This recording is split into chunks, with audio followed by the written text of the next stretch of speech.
అబ్బతోడు ఓన్న వీళ్ళు నిజంగా గింతేనా మారరా వీళ్ళు.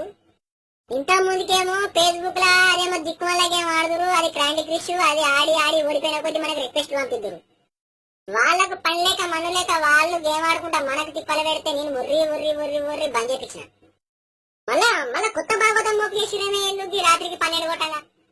అరే ఇప్పుడే కన్నంటుకుంది నేమో మళ్ళా వాట్సాప్ లో తక్కువని మెసేజ్ వచ్చింది.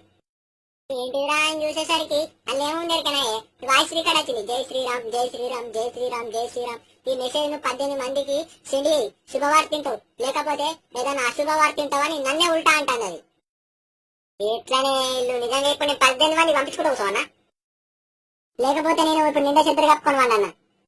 అట్లా కాదు, మీకు అంత సోషల్ నెట్వర్క్ మీద మీకు నలుగురికి మంచి చేయాలని మీలో ఉంటే మీరు నలుగురికి ఆకలైన వాళ్ళకి అన్నం పెట్టుర్రి, ఏం లేని వాళ్ళు అనాథలకు అన్నం పెట్టుర్రి, పైసలు ఇవ్వరి, బట్టలు ఇవ్వరి, ఎన్నో చేయొచ్చు చేయాలనుకుంటే. లేకపోతే సపరేట్ చేతులు కట్టుకొని నిలుచుడు చూడుర్రి.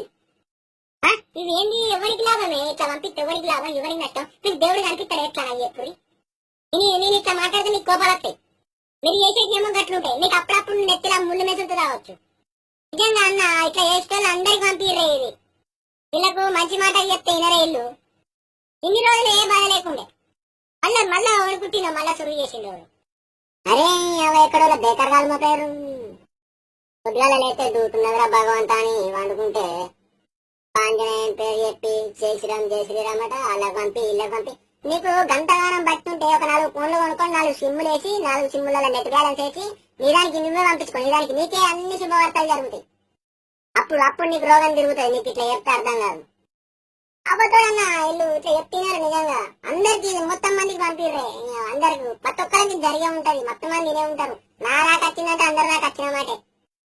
అరే ఎందుకు నోటమాట బయట పడగొట్టుకున్నట్టు అట్టి ఉన్నోళ్ళు ఉండనియారు మీరు. నిజంగా అమ్మతో నాకు ఇంకోసారి వాళ్ళు నాకు అసలు మెసేజ్ పంపేలా కానీ అమ్మతో నేను వాళ్ళ నెంబర్ ఫోన్ చేసి పడుతుంది కదా.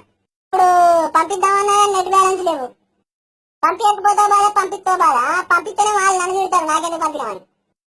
లేకపోతే రేపు ఏదైనా అయితే దీని మీద అనుమానం వస్తారు. పంపించిన అయితే అనుమానం వస్తుంది. ఎందుకు చేస్తారు ఇట్లా మీరు?